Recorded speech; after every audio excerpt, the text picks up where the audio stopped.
اگرچہ اتنی ساری نعمتوں میں یہ ایک نعمت ہے، لیکن آپ آنکھ نہیں ہے تو آپ کو تو اپنوں کا احساس بھی نہیں، آپ تو اپنوں کے چہرے بھی دیکھ نہیں پائے۔ کوئی بھی نعمت جو آپ کے پاس ہے، آپ کبھی محسوس کریں کہ اگر اس نعمت کا وجود ہمارے پاس نہ ہوتا تو ہماری کیفیت کیا ہوتی۔ یہ سانس ہے، ہم 2 دفعہ سانس کا استعمال کرتے ہیں، ایک دفعہ اندر جاتی ہے اور ایک دفعہ باہر آتی ہے۔ اگر اندر نہ جائے تو بھی مسئلہ ہے، چلی گئی ہے لوٹ کر باہر نہ آئے تو بھی بہت بڑی مشکل ہے۔ تو اس کا اندر اور باہر جانا یہ زندگی کا احساس ہے۔ اگر کبھی سانس اکھڑنے لگے اور آپ کے سینے میں آپ کی سانس اٹکنے لگے تو ایک بہت بڑی تشویش ہے، ایک بہت بڑی آکسیجن ہے، پوری طرح سے انسان کو قید کر دیا جاتا ہے، اور وہ کہتا ہے کہ میرا تو سارا وجود سلامت ہے، ہاتھ کام کر رہے ہیں، پیر کام کر رہے ہیں، آنکھیں کام کر رہی ہیں، زبان کام کر رہی ہے، سب کچھ ٹھیک ہے، صرف سانس اکھڑ گئی ہے۔ تو انسان محسوس کرتا ہے کہ یہ ساری چیزیں سلامت ہونے کے باوجود میرے کسی کام کی نہیں۔ آپ کے پاس جتنی بھی نعمتیں ہیں ان کو اگر آپ شمار کریں تو کبھی آپ کہیں گے کہ ساری نعمتوں میں آنکھ زیادہ ضروری ہے، کبھی کہیں گے کان زیادہ ضروری ہے، کبھی کہیں گے زبان زیادہ ضروری ہے، کبھی کہیں گے دل زیادہ ضروری ہے، کبھی کہیں گے روح زیادہ ضروری ہے۔ لیکن میں آپ سے عرض کروں، ان ساری چیزوں کے بغیر گزارا ہو سکتا ہے، رسول کائنات کی غلامی کے بغیر گزارا نہیں ہوتا۔ کیوں؟ اس لیے کہ اگر حضور کی شفقت نہ ہو، نبی پاک علیہ السلام کی رحمت نہ ہو، وہ ابن القیم نے ایک جگہ پہ کہا تھا کہ یہ حضور نے ہمیں انسان بنایا ہے، یہ نبی پاک علیہ السلام نے انسانیت کے اسباق پڑھائے ہیں، اخلاقی رویے کیا ہوتے ہیں حضور نے بتلائے ہیں۔ اگر حضور کا کرم نہ ہوتا تو انسان ایک دوسرے کو کاٹ کے کھاتا۔ یہ حضور نے بتلایا ہے کہ تم نے کس طرح زندگی کو گزارنا ہے۔ محبوب کریم علیہ السلام کا وجود نور ایک ایسی چیز ہے کہ اگر وہ کائنات سے معاذ اللہ سائڈ پہ کر دیا جائے تو اس کائنات کا قائم رہنا کسی صورت بھی ممکن ہے ہی نہیں۔ اسی لیے تو اقبال نے کہا تھا کہ ہو نہ یہ پھول تو بلبل کا ترنم بھی نہ ہو، چمن دہر میں کلیوں کا تبسم بھی نہ ہو نہ یہ ساقی تو پھر میں بھی نہ ہو، خم بھی نہ ہو، اور بزم توحید بھی دنیا میں نہ ہو، تم بھی نہ ہو۔ وہ بڑی بات کہہ گئے ہیں، میں نے بھی اس کو کوئی نہیں کھولنا۔ کہتے ہیں بزم توحید بھی دنیا میں نہ ہو، تم بھی نہ ہو، خیمہ افلاق کا استادہ اسی نام سے ہے، اور نبض ہستی تپش آمادہ اسی نام سے ہے۔ تو اقبال پھر ہمیں کرنا کیا ہے؟ کہنے لگے کرنا آپ کو یہ ہے کہ قوت عشق سے ہر پست کو بالا کر دے اور دہر میں اسم محمد سے اجالا کر دے۔ یہ کرنے کا کام ہے، اس رستے پہ آپ چل پڑیں۔ میرے بھائی، پہلی امتوں کے آپ تذکرے پڑھ لیں، کتابوں میں موجود ہیں، سورہ اعراف کو دیکھ لیں، اس میں بہت ساری چیزوں کا تذکرہ کر دیا گیا ہے، اور بھی قرآن مجید کی بے شمار صورتیں ہیں، آپ ان کو دیکھ لیں، اس پر غور کر لیں۔ جب قومیں نہیں مانتی تھی، انکار کرتی تھیں، تو اللہ تبارک و تعالیٰ انہیں تباہ کر دیتا تھا۔ بات نہیں مانی، ختم ہو گئی۔ ایک مقصد ہے نا جس کے لیے کسی چیز کو بنایا گیا، تو مقصد تخلیق انسانیت کیا ہے کہ وما خلقت الجن والانس الا لیعبدون، جنوں اور انسانوں کو اللہ نے اپنی عبادت کے لیے پیدا کیا، اور ان کو جب عبادت کی دعوت دی گئی، جب انہیں پیغام دیا گیا اللہ تعالیٰ کی توحید کا، انہوں نے نہیں مانا، تو جس مقصد کے لیے بنایا تھا جب اس طرف ہی نہیں آئے۔ یہ پنکھا لگایا جاتا نا ہوا کے لیے، تو اگر پنکھا ہوا نہ دے تو اس کا کوئی چھت پہ کام ہے؟ اس کو اتار کے تو آپ سکریب والے کے پاس بھیج دیں گے، بھی ختم ہو گئی بات۔ تو مقصد جو تھا نا اللہ کی عبادت تھی، تو جب قومیں اللہ کی عبادت کی طرف نہیں آئیں تو اللہ نے انہیں تباہ کر دیا اور صفحہ ہستی سے مٹا دیا۔ اللہ تعالیٰ کے پیارے محبوب علیہ السلام نے کفار مکہ کو، قریش کو، عالم عرب کو، عالم انسانیت کو دعوت دی، وداعیا الی اللہ باذنہ وسراجا منیرا۔ اس منصب پر فائز ہو کر حضور نے دعوت دی۔ جب انہوں نے دعوت کا انکار کیا حضور نے انہیں عذاب سے ڈرایا، اللہ کے عذاب سے، چونکہ حضور نذیر ہیں۔ انہوں نے یہ کہا کہ اگر آپ کہتے ہیں نا کہ ہم پر عذاب آئے گا تو پھر آپ وہ عذاب لے آئیں، ہم پہ آئے۔ جب کوئی آدمی منہ سے تباہی مانگے، جب کوئی شخص اپنے منہ سے یہ کہے کہ کر لیں جو ہوتا ہے معاذ اللہ، تو اگر تو سامنے والا کمزور ہو تو شاید وہ کچھ نہ کر سکے، لیکن یاد رکھنا کئی دفعہ کمزور ہوتا ہے تو کچھ نہیں کرتا، تو کئی دفعہ مہربان بڑا ہوتا ہے، رحمان اور رحیم کئی دفعہ کرم نوازی کرتا ہے۔ جب انہوں نے کہا نا کہ لائیں وہ عذاب ہے محبوب جس کا آپ وعدہ کرتے ہیں، تو اللہ نے کیا فرمایا؟ فرمایا وَمَا كَانَ اللَّهُ لِيُعَذِّبَهُمْ وَأَنْتَ فِيهِمْ۔ محبوب رب کی یہ شان ہی نہیں کہ انہیں عذاب دے، کیوں؟ اس لیے کہ آپ ان کے درمیان موجود ہیں۔ اے محبوب علیہ السلام، اللہ کی یہ شان نہیں کہ انہیں عذاب دے اس حال میں کہ آپ ان کے درمیان موجود ہیں۔ آپ میری بات کو سمجھیں گے، غور کریں گے کہ کافروں کے درمیان اگر حضور موجود ہوں تو عذاب نہیں آتا، تو قیامت میں جب حضور مومنوں کے بیچ موجود ہوں گے، مجھے کہہ لینے دو نا کہ اساں جے ہاں گناہیاں دا جدوں اعمال نامہ پھرول ہوئے، پھر ذرے ذرے نے سامنے آ جانا ہے، جو جو منہ تھی بولیا بول ہوئے، اساں بھی کول حضور دے بیٹھ رہنا ہے، لکھ عمل ترکڑی تول ہوئے، او دے کولوں بھی رب نے حساب لینا ہے جیڑا بیٹھا ہی محمد دے کول ہو صلی اللہ تعالی علیہ وسلم، او دے کولوں بھی رب نے حساب لینا ہے جیڑا بیٹھا ہی محمد دے کول ہوئے، جس کو کہتے ہیں قیامت حشر، جس کا نام ہے، جس کو کہتے ہیں قیامت حشر، جس کا نام ہے۔ تیرے دیوانوں کے لیے وہ دن تو جشن عام ہے، زیارت ہوگی نا حضور کی، تیرے دیوانوں کے لیے وہ دن تو جشن۔ اور ایک شاعر نے اور بات کھول دی، کہنے لگا ہر نظر کانپ اٹھے گی محشر کے دن، خوف سے ہر کلیجہ دہل جائے گا۔ اچھا جی پھر کیا ہوگا؟ ہر نظر کانپ اٹھے گی محشر کے دن، آنکھیں پھڑ پھڑائیں گی، کانپیں گی اور کلیجے پھٹیں گے۔ منظر ہی ایسا ہوگا، انسان اپنے پسینے میں ڈبکیاں کھا رہا ہے، حساب کا وقت آ گیا ہے اور سورج سوا نیزے پہ ہے، زمین دہک رہی ہے، تو کہنے لگے ہر نظر کانپ اٹھے گی محشر کے دن، خوف سے ہر کلیجہ دہل جائے گا، پھر اوڑھ کر کالی کملی وہ آ جائیں گے، پھر اوڑھ کر کالی کملی وہ آ جائیں گے، پھر اوڑھ کر کالی کملی وہ آ جائیں گے، ہر نظر کانپ اٹھے گی محشر کے دن، خوف سے ہر کلیجہ دہل جائے گا، پھر اوڑھ کر کالی کملی وہ آ جائیں گے، سارے محشر کا نقشہ بدل جائے گا۔ میرے عزیز، حضور کے بغیر گزارا، نبی کریم کے بغیر کوئی چارہ، ہمارا کوئی سہارا ہی نہیں حضور کے بغیر، ہم کدھر جائیں سوائے محبوب کے۔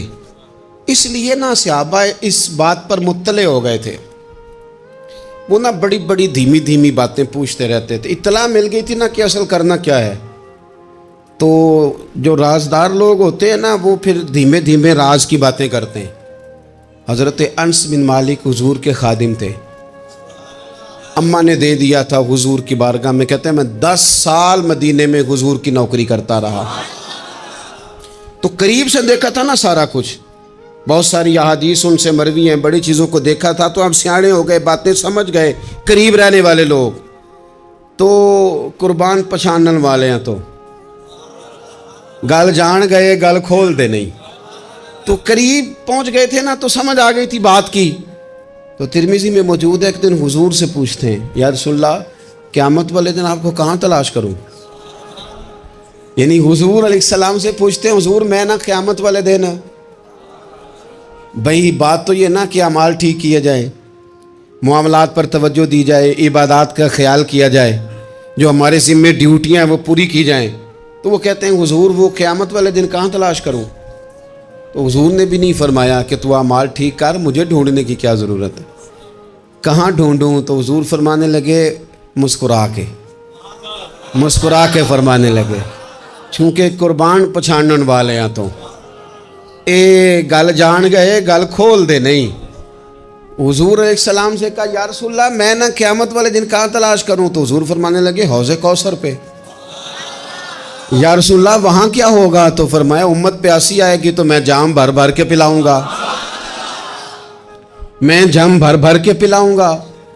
ایسا کہ تیری خیر تیرے میں کدے کی خیر، ایسی پلا کہ جس کا نشہ عمر بھر رہے۔ اور ایک نے کہا تھا کہ طیبہ سے منگائی جاتی ہے، سینوں میں رچائی جاتی ہے، توحید کی میں پیالوں سے نہیں نظروں سے پلائی جاتی۔ حضور صلی اللہ علیہ وسلم نے فرمایا حوض کوثر پہ بھی جام پلائیں گے۔ سیانے بڑے تھے، حضرت انس اور بلا ہمارا کر رہے تھے، یہ حضور سے پوچھ پوچھ کے نا تو ہمیں ایڈریس بتا رہے ہیں، کیونکہ حدیث روایت کر دی نا تو ہمیں ایڈریس سمجھا دیے، پتے بتا دیے کہاں پہنچنا ہے، ساری جگہ سمجھا دی۔ چلیں جدید دور آ گیا ہے، انہوں نے لوکیشن بتا دی کہاں کر کے نا کس جگہ جا کے سٹاپ کرنا ہے کام۔ یا رسول اللہ وہاں ملاقات نہ ہوئی تو حضور نے فرمایا پھر پل صراط پہ آنا۔ یا رسول اللہ وہاں کیا ہوگا؟ فرمایا امت گزر رہی ہوگی اور میں دعائیں مانگ رہا ہوں گا، رب سلم امتی رب سلم امتی، یا اللہ میری امت کو سلامتی سے گزار دے۔ تو وہاں آ جانا، میں دعائیں وہاں مل جاؤں گا، قربان جائیں۔ فاضل بریلوی بول پڑے، کہنے لگے خدا کی رضا چاہتے ہیں دو عالم، خدا چاہتا ہے رضائے محمد، اجابت کا جوڑا عنایت کا سہرا، دلہن بن کے نکلی دعائے محمد، اجابت نے جھک کر گلے سے لگایا بڑی ناز سے جب دعائے محمد، رضا اب پل سے وجد کرتے گزریے کہ ہے رب سلم دعائے محمد صلی اللہ۔ تو عرض کی یا رسول اللہ وہاں ملاقات نہ ہوئی تو؟ میں نے کہا وہ ہمیں لوکیشن سمجھا رہے تھے، انہیں تو پتا تھا پہلے ہی، ایک قربان پچھانن والے ہیں تو ایک گل جان گئے گل کھول دے نہیں۔ تو وہاں نہ ملاقات ہوئی تو حضور نے فرمایا پھر میزان عمل پہ آنا۔ یا رسول اللہ وہاں کیا ہوگا؟ فرمایا امت کے عمل تول رہے ہوں گے اور میں ان کے لیے دعائیں کر رہا ہوں گا۔ میں نہیں جا سکا کبھی بچوں کے ساتھ پیپر دلوانے، استاد کو اجازت نہیں دیتے، کہتے ایک ایگزامینر اور آئے گا کوئی، جس نے پڑھایا ہو اسے اجازت نہیں کہ تو جا۔ ابا جی کو اجازت نہیں ہوتی کہ وہ ایگزامینیشن ہال میں جائے، وہاں تو کوئی اور لوگ آتے ہیں۔ یہ بھی عجیب سبق ہے نا کائنات کا کہ سارے تعلیم و تربیت کے اسباق بھی حضور پڑھائیں، رنگ بھی سارا حضور ہی بتائیں، اور قبر کے سوالات بھی سارے ہمیں حضور بتا دیں، اور جب پیپر ہونے لگے تو سرانے بھی کھڑے ہو جائیں۔ تو پھر کہہ لینا ایک دفعہ پھر کہ وہ دے کولوں کی رب نے حساب لینا، جیڑا بیٹھا ہی محمد دے کول، وہ دے کولوں کی رب نے حساب لینا۔ میرے عزیز ہمارا گزارا نہیں حضور کے بغیر۔ لوگ اصل میں نا ہمارا مسئلہ نہیں سمجھتے، ہمارا مسئلہ کچھ اور ہے۔ لوگ ہمیں نا بلا وجہ پریشان کرتے ہیں، کبھی جھنڈے سے، کبھی ڈنڈے سے، کبھی جھنڈی سے، کبھی کسی شے سے، کبھی کسی شے سے، کبھی کہتے ہیں وہ نعت اونچی پڑھ لی، کبھی کہتے ہیں سلام اونچا پڑھ لیا، کبھی کہتے ہیں وہ جھنڈیاں لگا دیں۔ میں نے کہا آپ کی بات بھی ٹھیک ہے پر ہمارا مسئلہ تو سمجھو نا، ہمارا گزارا نہیں نا بھائی۔ جو کسے دا عاشق ہووے او گل لو سے دی، 100 مکر بہانے کر کے۔ میں پوچھے میاں صاحب نو مزار تے جا کے کہ مکر کرنے ٹھیک نے؟ تساں آکھیا نا مکر کردا ہے تے حضور ٹھیک نے، تے مینوں لگدا ہے کہ پولا جان دے سے پے کہ سونا راضی کرنا ہوئے تے موڑ ٹھیک نے۔ حضور نے ایک دن کہا تھا، حضرت ابو سعید خدری نے کہا یا رسول اللہ آپ قرآن پاک کی تلاوت کر رہے تھے، قرآن پاک بڑا سونا پڑھتے تھے نا، تو نبی کریم نے سن لیا، اب کیا کریں دلیل دیں گے تو بات مضبوط ہو جائے گی۔ حضور نے سن لیا تو بعد میں فرمایا ابو سعید تو بڑا سونا قرآن پڑھتا ہے، رب کے علاوہ کسی کو دکھا کے عبادت کرنی جائز ہے؟ حضرت ابو سعید خدری کہنے لگے سن رہے ہیں، مجھے پتہ نہیں تھا آپ سن رہے ہیں، ورنہ میں نے تو اور بنا بنا کے پڑھنا تھا۔ اب تو مان جاؤ نا، جو کسے دا عاشق ہووے گل لو سے دی کرد ہے، 100 مکر بہانے کر کے، 100 مکر بہانے کر کے او دئی مرنے مرد ہے۔ میرے عزیز ہماری مجبوری ہے، لوگ اس بات کو سمجھتے نہیں، ہماری مجبوری ہے، حضور کا میلاد ضروری ہے، لوگ سمجھتے نہیں بات کو، اس لیے بلا وجہ رٹا ڈال کے بیٹھتے ہیں۔ بھئی ہم نے تو کوئی رٹا ڈالنا نہیں، نہ سیاست کا، نہ دولت کا، نہ اقتدار کا، نہ کسی اور چیز کا۔ سیاست دے جھگڑے اساں چھوڑ دیتے، یہ تے محبت دا جھگڑا ہے، یہ چھڑا کوئی نہیں سکتا۔ تو میرے عزیز ہمارا حضور کے بغیر گزارا اور نبی پاک علیہ السلام کے بارے میں رب فرماتا ہے وَلَسَوْفَ يُعْطِيكَ رَبُّكَ فَتَرْضَىٰ، محبوب میں آپ کو اتنا دوں گا کہ آپ اپنے رب سے راضی ہو جائیں گے۔ کیا کروں میں؟ اب یہ آیت اتنی شاندار ہے۔ حضرت امام زین العابدین رضی اللہ تعالیٰ عنہ سے کسی بندے نے کہا قرآن پاک میں سب سے زیادہ امید والی آیت کون سی ہے؟ اس کا خیال تھا لا تقنطوا من رحمت اللہ کہیں گے، اللہ کی رحمت سے نا امید نہ ہونا۔ اس نے کہا حضور سب سے امید والی آیت بتائیں۔ وہ کہتا میرے ذہن میں تھا کہ یہ والی آیت پڑھیں گے۔ تو امام زین العابدین رضی اللہ تعالیٰ عنہ فرمانے لگے سب سے امید والی آیت ہے وَلَسَوْفَ يُعْطِيكَ رَبُّكَ فَتَرْضَىٰ، رب کہتا ہے محبوب اتنا دوں گا کہ آپ اپنے رب سے راضی ہو جائیں گے۔ آیت نازل ہو گئی تو حضور پتہ کیا فرماتے ہیں صحابہ سے؟ فرماتے ہیں رب کہتا ہے حبیب تجھے راضی کرنا ہے، اور جب تک میرے سارے غلام جنت میں گئے نہ میں نے اللہ سے راضی ہونا ہی نہیں۔ میں نہیں راضی ہوتا اللہ سے، سارے جائیں گے تو تب تو میں تو کہتا ہی رہوں گا نا قربان پچھانن والے آتا۔ او گل جان گئے پر گل کھول دے، او گل کھول دے نہیں، پتہ چل گیا بات کا۔ حضور کے بغیر گزارا، حضور کے بغیر کوئی چارہ ہی نہیں۔ اور خود حضور کیا فرماتے ہیں؟ یہ سنن ابن ماجہ ہے، میرے رسول پاک صلی اللہ تعالیٰ علیہ وسلم ارشاد فرماتے ہیں، حدیث کے راوی حضرت ابو موسیٰ اشعری رضی اللہ تعالیٰ عنہ، حضور فرماتے ہیں کہ اللہ نے مجھے اختیار دیا۔ یا رسول اللہ کس بات کا؟ فرمایا رب نے اختیار دیا میں چاہوں تو آدھی امت بغیر حساب کے جنت چلی جائے، اور میں چاہوں تو اللہ سے اختیار لے لوں کہ یا اللہ مجھے شفاعت کا حق دے، میں سفارش کرتا جاؤں اور تو انہیں معافی دیتا جائے۔ یہ مجھے اختیار دیا اللہ تعالیٰ نے۔ تو حضور کیا فرماتے ہیں؟ فرماتے ہیں وہ آدھی امت والا سودا نہیں میں نے قبول کیا، میں نے نہ شفاعت لی ہے کیونکہ یہ عام تر ہے اور یہ کفایت کرنے والی ہے، یہ عام بھی ہے اور کفایت کرنے والی بھی ہے۔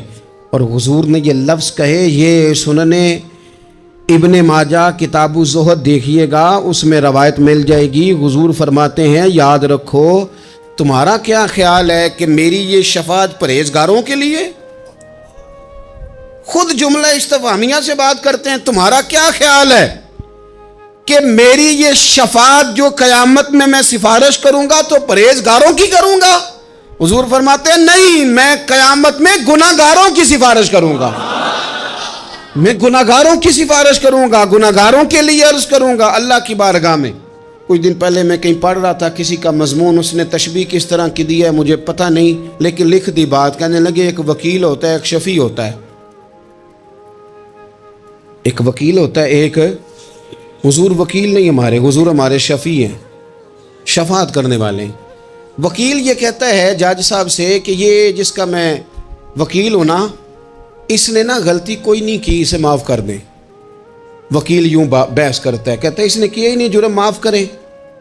اور جو شفیع ہوتا ہے نا وہ کہتا ہے مالک اس نے سارے کیے، تو میرے آنے کی لاج رکھ اور اسے معاف کر دے۔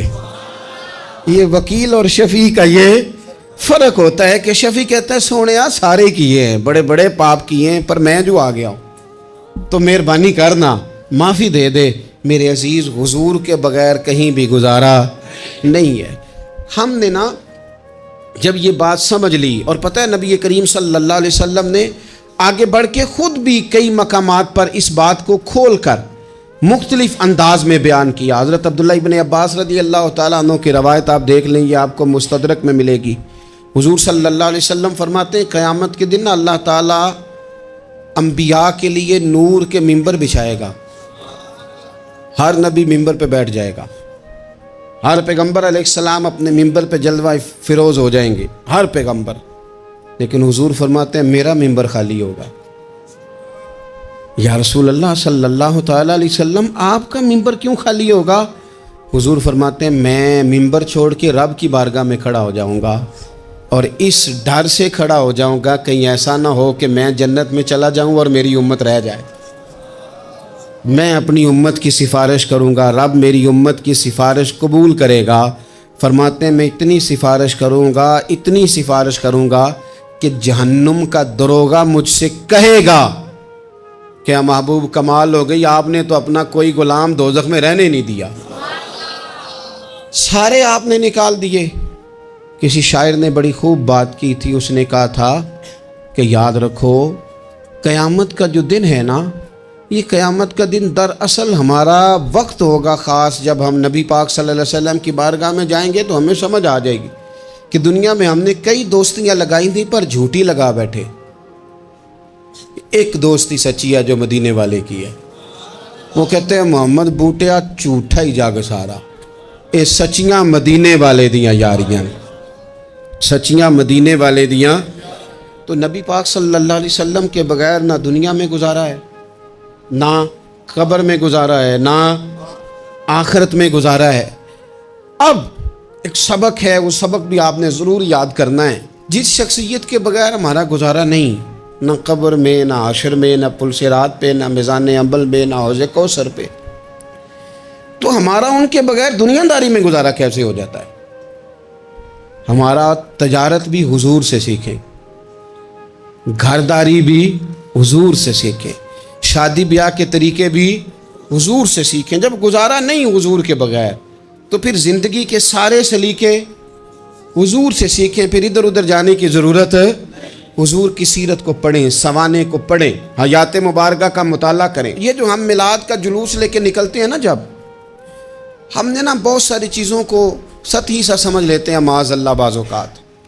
یہ جب ہم میدان میں نکلتے ہیں نا، میلاد کے جلوس میں حضور کے نام کا نعرہ لگاتے ہیں، تو ہم نہ للکارتے ہیں اس نظام کو جو نظام حضور سے پہلے تھا۔ امیر غریب کی تقسیم تھی، ذات برادری کی تقسیم تھی، چھوٹے بڑے کی تقسیم تھی، گورے کالے کی تقسیم تھی۔ ہم جب میدان میں نکل کے نعرہ لگاتے ہیں تو ہم اس نظام کو للکارتے ہیں، ہم کہتے ہیں وہ نظام نہیں چلے گا، اب حضور کا میلاد ہو گیا ہے۔ اب نظام وہ ہے کہ جس پلیٹ میں ابو بکر صدیق کھانا کھائیں گے اسی میں بلال حبشی بھی کھائیں گے۔ اب نظام وہ ہے کہ اگر غریب آدمی جرم کرے گا تو سزا ملے گی، تو اگر گورنر کا بیٹا جرم کرے گا تو سزا اسے بھی ملے گی۔ اب حضور کا نظام آ گیا، ہم اس نظام کی طرف بڑھتے ہیں، اپنے آپ کو حضور کے قدموں کی طرف مائل کریں۔ میلاد صرف 1 سے 12 ربیع الاول تک نہیں، میلاد سارا سال ہے، ذکر میلاد سارا سال ہے، میلاد کی محفل سارا، اور میلاد صرف مسجد میں نہیں، گھر میں بھی ذکر میلاد، دکان میں بھی ذکر میلاد۔ ذکر میلاد سے مراد حضور کی تعریفیں، نبی پاک کی شانیں، حضور کی باتیں، آ میرے دل آمنہ کے لال کی باتیں کر، چہرہ والشمس کے اجلال کی باتیں کریں، اپنی طبیعتیں حضور کے ساتھ لگائیں، اپنے آپ کو حضور کے قدموں سے وابستہ کریں اور عشق کریں نبی پاک سے۔